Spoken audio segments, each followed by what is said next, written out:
Namaskaram. Today we will be making the dosa idli milagai podi, or it's basically one of the types of podis that we eat with any of the like Uttapam or even dosa, or it's like a chutney powder basically.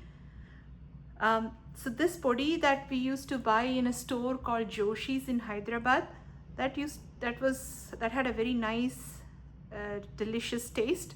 Anytime we would bring it from India and we would eat it, it used to be very good. So we kind of tried to figure out what all the ingredients are in it. So finally, I came up with the recipe, and now it tastes exactly the podi that shop makes. It's really tasty. So basically, let's look at the ingredients. The first thing is 1 cup of 1 1/4 cup of chana dal, the normal chana dal that we use.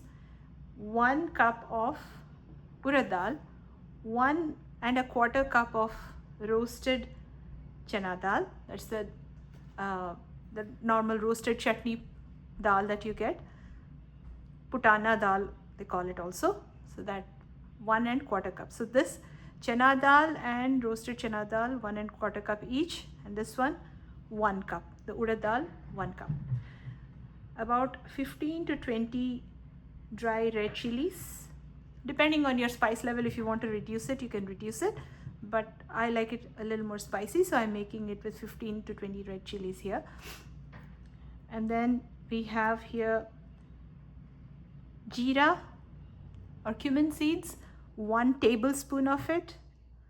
Dhaniya or Coriander Seeds, 1 tablespoon. And I have here Sesame Seeds, the white sesame seeds, 3 tablespoons of the white sesame seeds. Salt, 2 teaspoons of salt. Adjust to taste. Red chili powder, 1 tablespoon. That also you can adjust to taste. And as you can see, I have a few curry leaves that I had washed and I dried them. So this kind of curry leaves, I use it for podis and stuff, because so that this doesn't get spoiled even after making. So I usually wash them and I dry them, fan dry them, and I keep them in the fridge. So whenever I need some, I just use it. Then again, a small piece of tamarind, about a marble sized ball of tamarind. And then hing, my favorite spice, of course, hing. About this, we need to add a lot, like about, I would say about a half a teaspoon of hing. And oil, 5 teaspoons of oil. We will not be adding the whole 5 teaspoons all at once. So we will be adding 1 teaspoon each time we fry the dals. Okay, so I have put the pan, a frying pan. I've taken a wide pan so that it's easy for me to fry all the dals. So there I added 1 teaspoon of oil. And now I'm going to add the chana dal, the 1 1/4 cup of chana dal.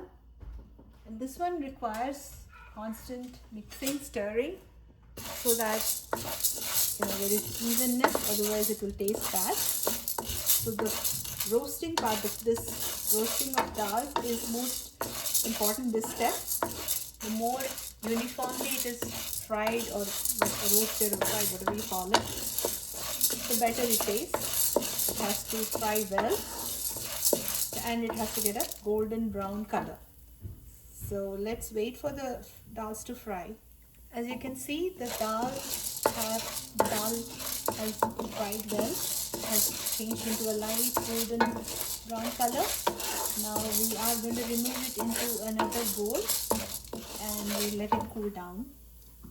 There, I have removed it into a bowl. It has a nice golden brown color. Now we will fry the urad dal. I have added another teaspoon of oil. And then now I'm going to add the cup of urad dal. We are going to fry this also in the same way as the chana dal. The dal will change into a golden brown color, and then it will be done. Okay, the Urad dal has also fried well. So make sure to roast, to whenever you are frying these dals, keep the flame on low to medium heat.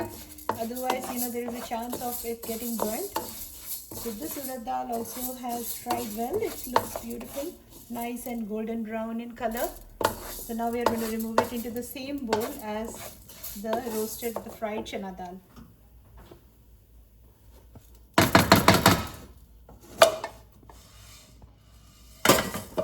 Okay, now again we are going to add another teaspoon of oil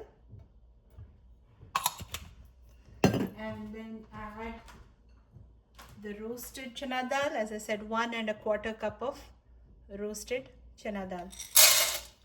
This is already roasted, but it gives a nice flavor when you roast it to a golden brown color. So let me show you once it's done. As you can see, I have removed the urad dal also into the same bowl as the fried chana dal.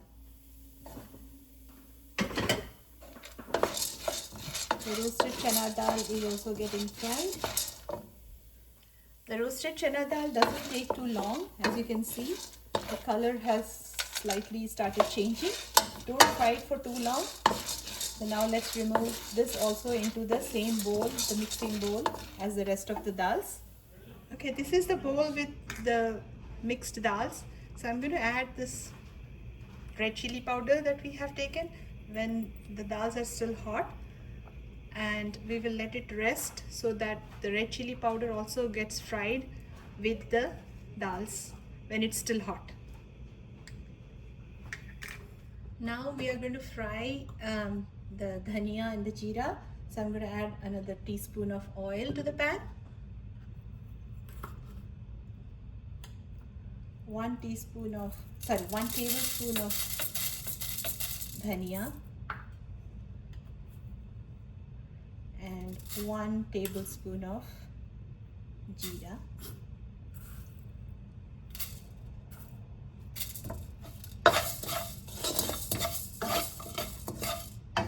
I'm going to fry these until they start to change color, and then I'm going to add the curry leaves, the red chilies and the whole tamarind when the kadai is still hot, so that it gets fried uniformly. Giving this dal mixture a mix, that the red chilies powder that I have added in the hot dals, this helps with the red chili powder also getting fried. It doesn't need to be fried in the kadai because it starts to give out a lot of strong smell and how everybody starts coughing. So we will just let it fry this way.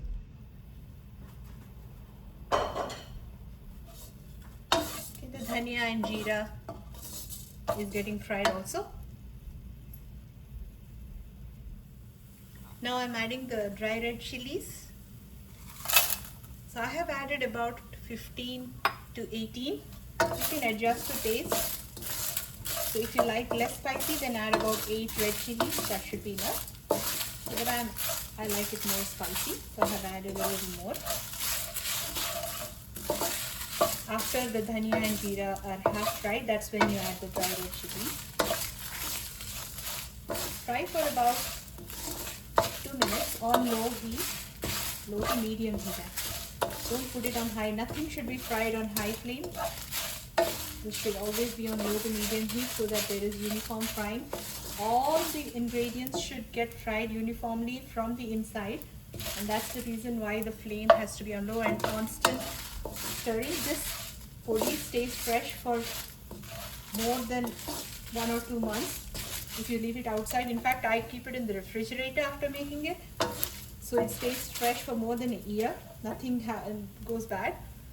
That's why I even use the dried curry leaves, so that any kind of spoilage can be avoided. Okay, the dhaniya and jeera have fried and the red chilies are also fried. I have switched off the flame. Now I'm going to add the whole tamarind.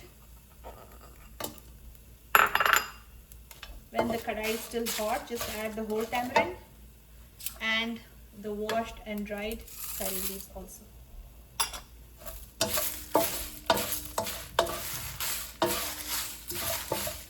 Still keep stirring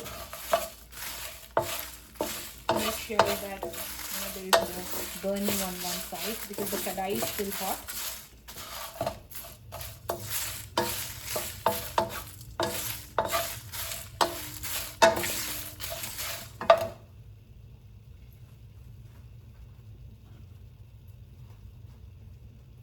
I'm going to add some hing to this here when all the spices are still hot. And I'm also going to add some hing to the bowl with the dals. So as you can see, the bowl, I have added the dry red chili powder with the bowl with the dals, and adding more hing to this. As I said, these podis need a lot of hing, and that's why it's my favorite spice. And when the bowl is still hot, I'm adding the salt also, so that any moisture in the salt also gets dried, because we are going to be storing this podi for a long time. Now I'm going to remove this into a separate bowl, not into the same bowl, because we are going to be grinding this first into a powder, because I have added the whole tamarind, right? So for that and the dhaniya and the jeera to get finely powdered, I'm going to be grinding this mixture first, and then I'm going to be adding the dal mixture to the jar. So let's remove it into a separate bowl. Okay, now I have switched on the pan again. So we are going to be dry roasting the 3 tablespoons of til or sesame seeds.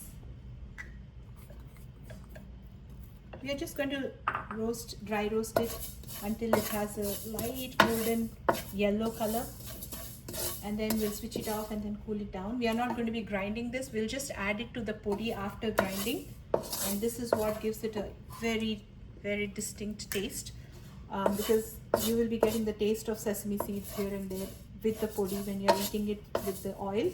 So the podi is usually eaten, if you're using about a tablespoon of podi, you'll be adding about a teaspoon of oil to that and make it into a chutney powder. People add ghee, melted ghee or oil, but we prefer using the sesame seeds oil. It gives a nice taste to it. So depending on what you like, you may add ghee, melted ghee, or you may add oil also to the podi when you are eating it with idli or dosa. It's very, you can even add it to, like when you're making the dosa, just put it on top of the dosa and eat it, serve it to your guests. Or you may add it to, even I have used it even with curries. In fact, my brother likes to eat the podi with yogurt. He just mixes this podi with yogurt and eats it with idli and dosa instead of mixing it with oil. That also tastes good. So these are all different options, but this podi, even you can eat it with rice. Just mix it with rice with a tablespoon of ghee and it still tastes good. Now as you can see, the sesame seeds have started changing color. So now I'm going to switch off the flame and let it, because the pan is still hot, just keep mixing it, stirring it so that there is no burning. And once the pan has slightly cooled down, you can leave it in the pan. So we will be mixing this into the podi after we finish grinding. Okay, first I'm going to be grinding this mixture, the curry leaves, jeera, dhaniya and tamarind, because tamarind takes like tamarind pieces have to be separated out this way. It has cooled down slightly. Now first we'll grind the tamarind in the powder jar of the mixing. This tamarind is kind of hard, as you can see, and now that I have put it in the hot kadai, it kind of became soft. And I'm going to add a few red chilies also and the curry leaves, so that first initially I grind that first, and then I'm going to add the dhaniya and the jeera. As you can see, it's partially ground.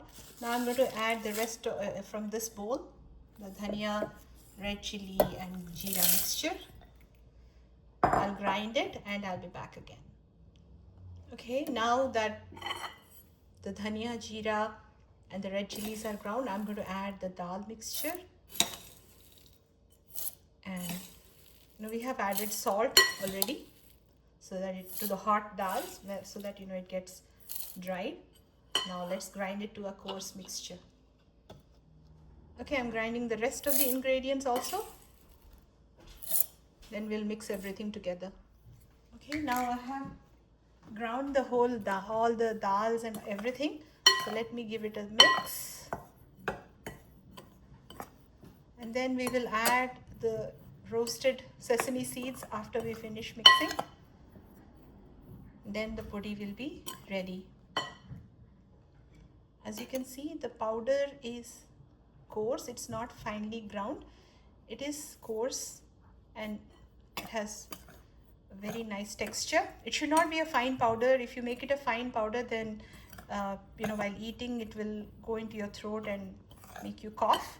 So make sure to make it into a coarse mixture, and then you mix either with oil, or you may even mix it with yogurt. You may mix it with any of the ghee, or whichever you want to mix it with. And here is the dry roasted sesame seeds. I'm just going to mix it with that.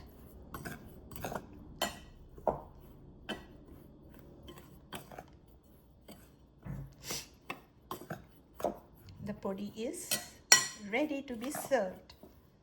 We can store it in an airtight container and it stays fresh for more than a year if you keep it in the refrigerator. But if you want to leave it outside, then try to eat it within a month or so. You may use a dry spoon to serve.